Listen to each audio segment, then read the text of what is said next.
Hello everybody and welcome to Insider's Guide. Today we're discussing the often overlooked resort, Grand Targhee. While Jackson Hole is right next door and gets all of the attention, Grand Targhee offers just as much as Jackson Hole minus all of the crowds. For me personally, Grand Targhee is better, but this video isn't about me. In this video, we're discussing what you need to know to make the most out of your day skiing the Gee. So with that, let's begin an Insider's Guide to Ski Resorts, Grand Targhee.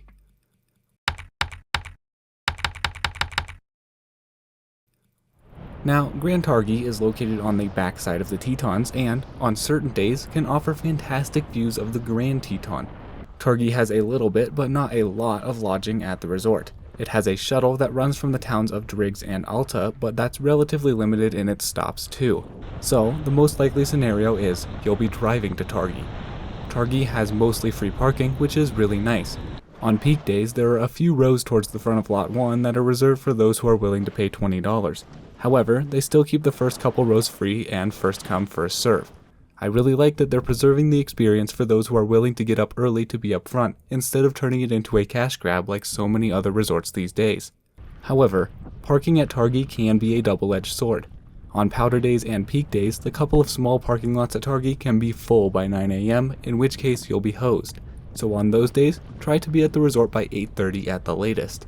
The great thing, however, about their parking being so limited is that you will very rarely see major lift lines at Grand Targhee. And by rarely, I mean like once a season you'll be waiting about 5 minutes for Dreamcatcher. And you will never see crowded trails for a couple of reasons, but partially because the mountain just can't hold that many cars. Something cool that Targhee does that I haven't seen before is that for all you van lifers, you can get a pool pass so you have access to a hot tub and a shower. That's part of what makes the Gee special. Just one of many things.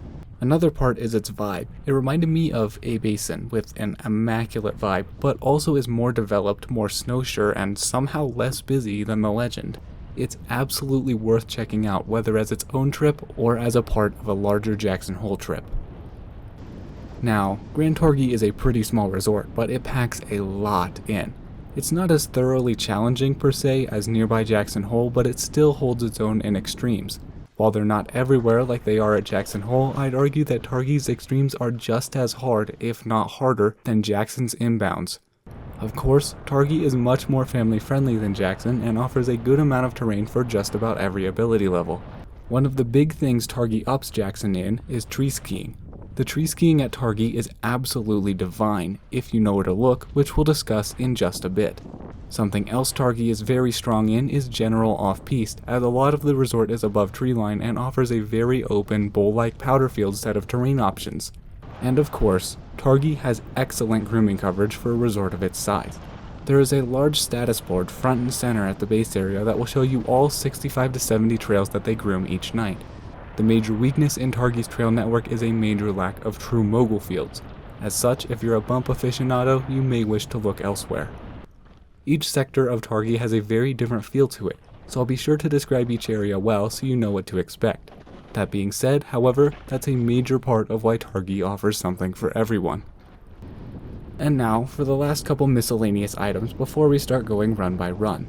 There is allegedly a complimentary daily mountain tour, although I haven't located said mountain tour, although it's not like I was really looking for it. The only restaurants at Targhee are in the small but nice mountain village. There is no mid-mountain or summit dining. And finally, something that you ought to know about Targhee is that despite its west-facing aspect, it retains good snow. This is because the mountain is perennially snowy, windy, cloudy, and/or foggy. Targhee is infamous for its zero-viz days, and bluebird powder days are extremely hard to come by at the Gee. Be prepared for a colder and windier than usual experience at Targhee because that's most likely what you're going to get. The resort is nicknamed Grand Foggy by some. However, if you get lucky enough to experience a clear day, the views seem to go on forever, and it's absolutely beautiful from everywhere. Alright, now, let's begin the run by run. Please forgive any mispronunciations in the names of trails. A lot of these Native American names are impossible to find the proper pronunciations on the internet, and those who actually know them are hard to come by. We'll start with Shoshone, which is the beginner area lift. Shoshone has a different trail map than the rest of the resort. You can find this trail map online, but I'm not sure if it's available on paper like the normal map. It shows all of these little symbols, which are the kids' adventure trail markers if I'm not mistaken. Regardless, these funky little characters have something to do with the kids' adventure zones in the Shoshone pod, which is its best feature. Of course, this is the only area with good green groomers on the mountain too. The runs are pretty short, although not as short as they appear on the map, but when you're just learning, they're actually the perfect length. If you're a first timer, I'd recommend avoiding Bighorn, as that run is shared with more advanced skiers coming off of Dreamcatcher. You can find little features often throughout this pod. I'm not going to spoil all the features of this pod, as it's much more fun to explore, especially to just let the kids go and find their favorite zone, and also, I didn't exactly spend my days in the beginner area. There are tons of small glades that are perfect for kids, and this is one of the few areas on the mountain with aspens instead of pines, which I find to be a much more pleasing aesthetic. North Pole is the biggest park at Targhee, with an array of features and jumps. There is also sometimes a smaller park right next door on bobsled. Now, from the top of Shoshone, you can get over to Chief Joseph Bowl via a short traverse that isn't shown on the trail map. This is very helpful to know, as when Dreamcatcher goes on Windhold, which happens quite often, you can take Shoshone to get to Blackfoot, while everyone else goes to Sacagawea. So that leads us into discussing Blackfoot, which is my favorite section of the resort. Do I even need to say it? Guys, Blackfoot never has lines, and that's gonna be a recurring theme throughout this episode. Now, this pod is defined by two traverses. The upper traverse, Blackfoot, isn't bad at all, but the lower traverse, North Boundary, is one of the flattest in the resort. If you exit to the left off of the lift, you won't be on the traverse. Rather, you'll be on this steep face that takes you down to the traverse, so if you're a lower level skier, you'll want to exit right and flip around. The traverse takes you under the lift. Additionally, this awesome blue groomer, Floyd's Fantasy, can only be accessed by exiting right and flipping around as just described, or by exiting left and cutting across some off-piste. Now, I just mentioned that Floyd's Fantasy is an awesome groomer, which it is.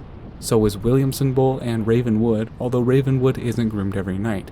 The same can be said for Arrowhead and Fallen Timber, but all three of those are groomed often enough to not develop true moguls. I love Ravenwood because it is kind of hidden. It doesn't need grooming every night because you can go in the day after and still find corduroy from 2 nights previous. Once you get past Ravenwood, you'll find a really nice area with some wooded and some open areas that maintain untracked powder for days. Over on the opposite side is Chief Joseph Bowl, or as you'll hear locals shorten it, Chief Joe. Chief Joseph is super wide and mellow. I'd say it's one of the easier blues at the resort. Because it's down in between 2 summits, it also stays pretty protected and is one of the least icy slopes at the resort. To leave the Blackfoot pod, you have 2 options. The first, Funnel, is just a road. However, I much prefer it to Little Beaver Traverse, as that traverse is legitimately uphill. To get to Funnel, you can go down Chief Joseph or you can hit Steam Vent, which is the steepest blue in the pod.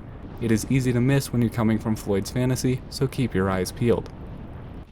Now, let's get to the main event, Dreamcatcher.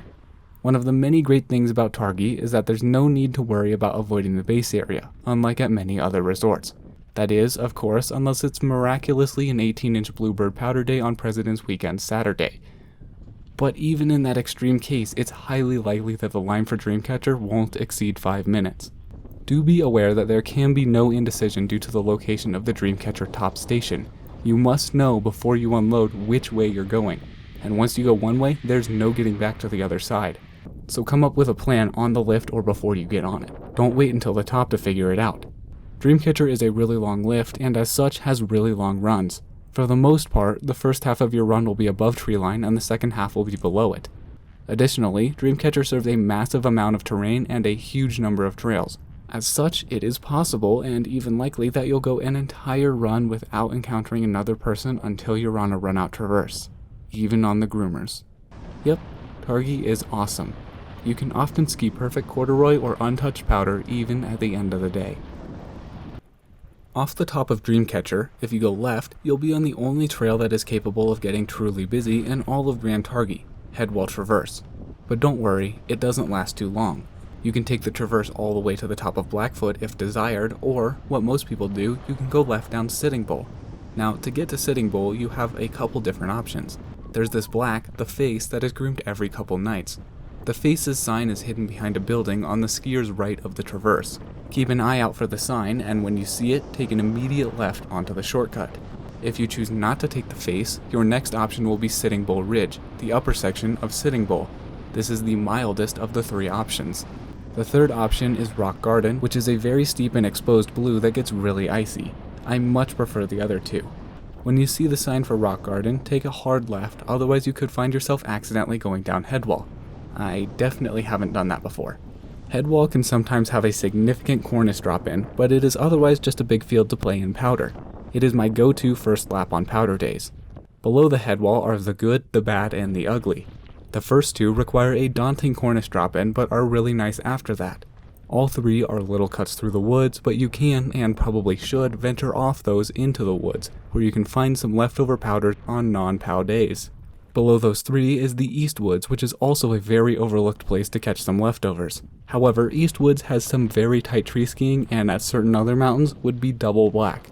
This midway traverse is single-tracked side hill, ungroomed, and hard to follow. It's not good, and I rarely ever even see anyone use it, which is completely understandable.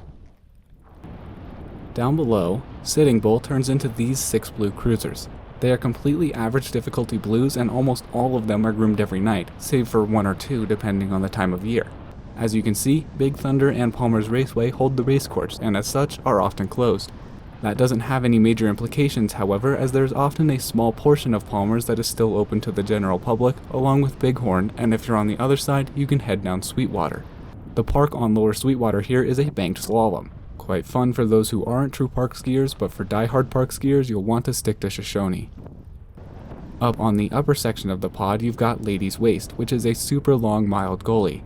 As a whole, everything between Wandering Moose and Lost Groomer is a very wide open, sparsely treed area that very much gives Veilback Bowls vibes. It is awesome because you can just pick any spot and go down, traverse a little if you want, pick out a tree here or there to go around, find a jump, the whole 9 yards. It can get a little bit crusty if there's been warm temperatures or sun and a lack of snow for a decent amount of time just due to the southwest aspect of the area, but those times are very rare. The entirety of it is ungroomed except, of course, for Wild Willie and Crazy Horse. Wild Willie and Crazy Horse on clear days are absolutely fantastic runs. They are slightly above average in terms of steepness and are super wide, which makes them nice. However, because they are so exposed, they can get icy on windy days, and on the notorious foggy days, it can be hard to tell where the grooming ends and the off-piste begins. There are some small stakes, but nothing majorly visible, so just treat those runs with caution on low-vis days. Crazy Horse Woods are exactly what they sound like. Nasty Gash is a narrow little natural gully. It is super fun, but gets skied off super quick. The gully also continues past Teton Vista, so you can keep going if you want. Coming down Happy Hunting Grounds, there is one sign somewhere in there that shows which general direction to go for each of these 3 runs, but to be honest, it's really hard to discern where one ends and another begins. Not that it really matters. Do beware that on the skier's right side, over towards Instructor Chute, there are some narrow sections defined by bushes or rocks. It's not a chute in the sense that jump turns or straight lines are required, but it is a touch narrower. As you get further left, it gets easier. I really wonder what type of trail Lost Groomer is. If any of you know, please let me know down below. Painted Pony is groomed too, and both it and Lost Groomer are really nice because very few people venture that far out for a groomer. The only issue is that you have to venture that far out for what is honestly not that long of a run, and then deal with a long run out back. But these are 2 of the easiest blues in the resort, so for those who are just progressing, these are a haven. The final run we have to discuss in the Dreamcatcher pod is Teton Vista Traverse. This is the run that every single run from 6-shooter to Painted Pony dumps you onto. The top of Teton Vista can get pretty drifted and annoying. There are a couple of switchbacks here, but you can skip those if you wish by dropping onto the top of Crazy Horse and taking an immediate left. The uppermost and lowermost sections of the traverse move along just fine, but the middle, from about Lost Groomer to Crazy Horse, can get a bit flat. As a whole, because it's just a road and a long flat one at that, I wouldn't recommend it for beginners. Additionally, because there are so many runs that flow onto it, it is also one of the busier runs at Targhee, but do remember again that that is comparative only to other Targhee runs which are wholly empty. There is lots of good general, gladed, and gully off-piste options on the skier's left of the Teton Vista Traverse, but be aware that you'll be stuck on the much flatter Powder Reserve Traverse if you choose to dip off Teton Vista. Right near the bottom, there are some large jumps and bumps on the skier's left of Teton Vista that can be fun as well. Now, let's jump back up and discuss Mary's Nipple. Mary's is a mountain set behind Peaked Mountain that is accessible by hike only. The hike originates from Teton Vista Traverse, but you can skip part of the hike by traversing along the boundary rope from the top of the Dreamcatcher chairlift. Either way, it'll end up being a 15 to 30 minute hike. The hike starts off really easy and progressively gets more difficult until it's a side hill snow staircase at the top, if you know what I mean. Once you get to the top of the hike, catch your breath, grab a picture, and strap in. You can drop in straight away into some trees, or if you keep traversing, the trees slowly get sparser and sparser until you reach the mother of all bowls. At that point, you can go down. That marks the end of K1. K1 is only a single black for a reason. As far as single blacks go, it's certainly difficult, but it is far from the most difficult run we'll discuss in this video. Mary's is great because so few people want to put in the work to do the hike, and as such, it maintains untracked powder for days. It is absolutely worth the hike. Now, from the end of K1, you sometimes also have the option to walk up even further, onto the face of Peaked Mountain. This area has some massive cliffs, and I'm talking like 50 feet and taller, that will kill you if you're not careful. That's not the last time I'm going to say that in this video. In all honesty, I am perfectly satisfied with just K1, as are most people, but for those of you who are extreme thrill seekers, that also remains an option.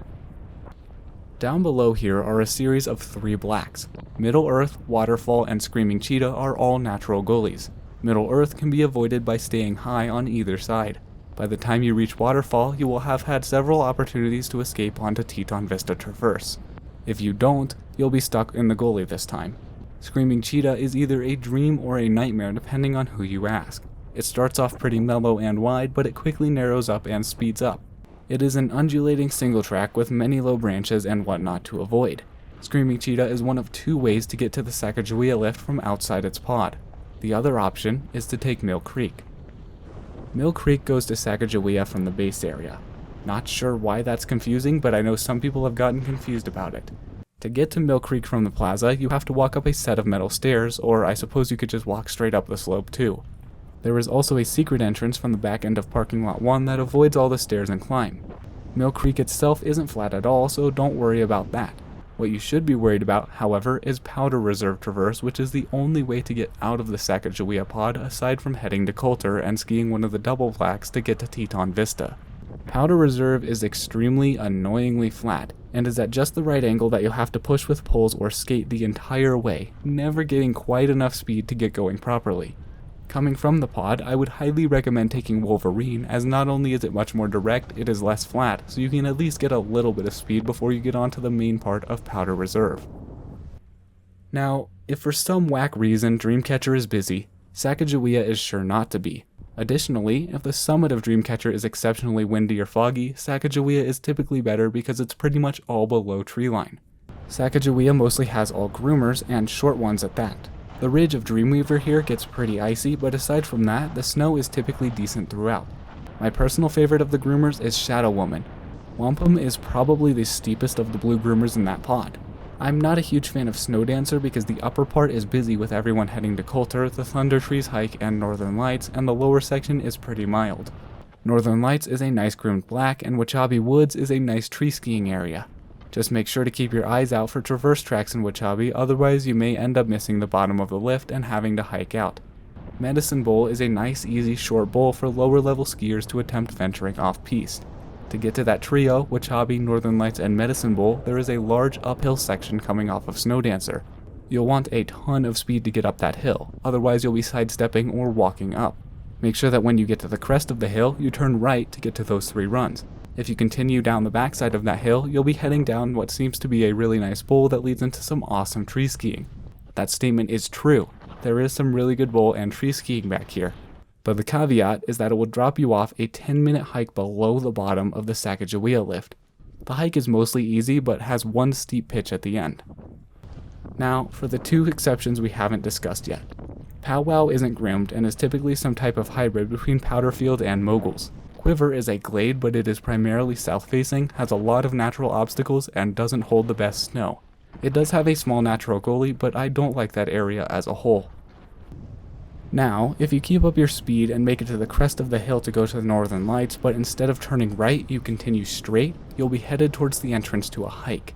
There is also often a gate in the fence on your left where you can drop into a small powder field above Ermine.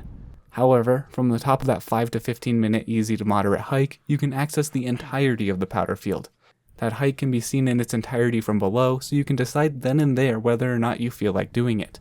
At the top, if you choose not to take that powder field right next to where you just hiked up, You can keep hiking up and to the right just a little bit further for some awesome tree skiing, but that takes you to that same hike back to Sacagawea we were just talking about. Also at the top, you can continue left into Thunder Trees.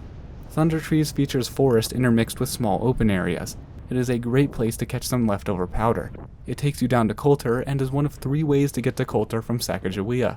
The other 2 options are to jump over to Rendezvous right off the top, which is the most popular option, or go down Snowdancer to Ermine, which is an extremely mellow groomer and would be a green were it not surrounded by only blues. Now, if you thought Sacagawea was empty, Coulter will blow your mind. 6-person chairs, all to yourself. Consistently. In the Coulter pod, Rendezvous, Jackstraw, Rolling Thunder, and Paintbrush are groomed nightly. Tanglefoot is never groomed, and Silver Jay is very rarely groomed. Everything else gets rolling grooming, enough to never develop moguls. For everything from Pootery and Looker's Right, you'll need to exit right off the lift to access. Rolling Thunder can get pretty windswept and icy along its upper section. At the bottom, it turns into a road, so I much prefer taking Paintbrush because it's a much more traditional groomer.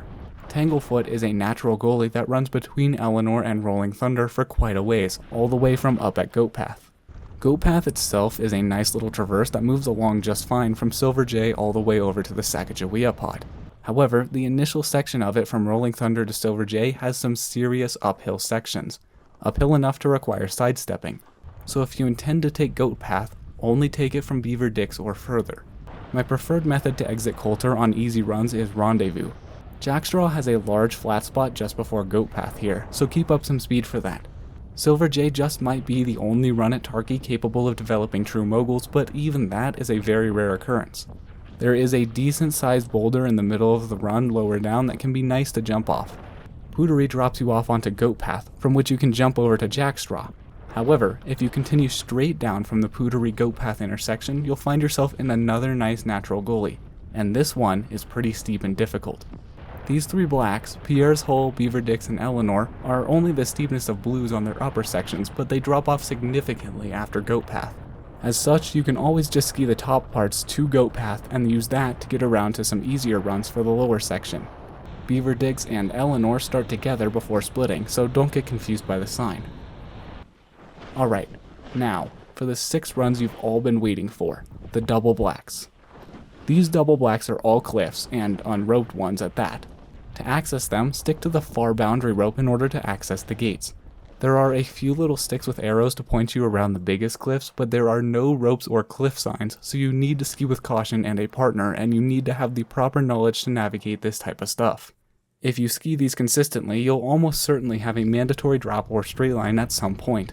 Above and below the cliffs, however, each of these runs offer fantastic powder. Bobcat and Cornus Interruptus both have mandatory air to enter them. Bobcat also has mandatory air to exit, or you can traverse way to the skier's left for an easier exit, but let's be honest, that's no fun. Cornus Interruptus is almost a bit of a ridge. It has a few trees, then it pretty much forces you to pick either going skier's left onto Otterdog, which is the easier exit, or skier's right onto Bobcat. Otterdog has some straight lines to enter, but you can get around most of them. Past the entrance, it is pretty navigable and open. Reliable is the most open of the 6 and is much more approachable than the 3 we've already talked about. It is the easiest of the 6 in my opinion. Toilet Bowl has a couple different mandatory straight lines or drops to enter. However, unlike the others, it doesn't open up much. This makes it the hardest of the 6 by far, but what also makes it so incredibly dangerous is that there are 2 large trees in the middle of the chute. A little bit further down, Das Boot also has some short drops and straight lines partway down, but they can be avoided by traversing way skier's left. This easier way down has trees as its major obstacle instead of chutes and cliffs. Das Boot is the most accessible of these 6 as it can be accessed directly from the top of Sacagawea. As such, it tends to get tracked the quickest and has the worst snow overall. Guys, I know Targhee may not be the most difficult ski area overall, but these cliffs are for real. This area is dangerous. There is sidestepping, billy-goating, and traversing. There are massive, multi-story cliffs. When you think you're through, you're probably not. These cliffs will kill you if you're not careful. Ski these double blacks with the utmost caution. I consider them harder than the standard double black at Jackson Hole, and that mountain has a reputation for being extreme. Well, that about wraps it up for Grand Targhee. Now you can go check out episode 25 about Jackson Hole, which is a great ski trip pairing for Targhee. Or go check out one of our other Insider's Guides, all about other fine resorts of the West. As always, please leave any questions down below. Thank you all for watching. All my love, I'm out.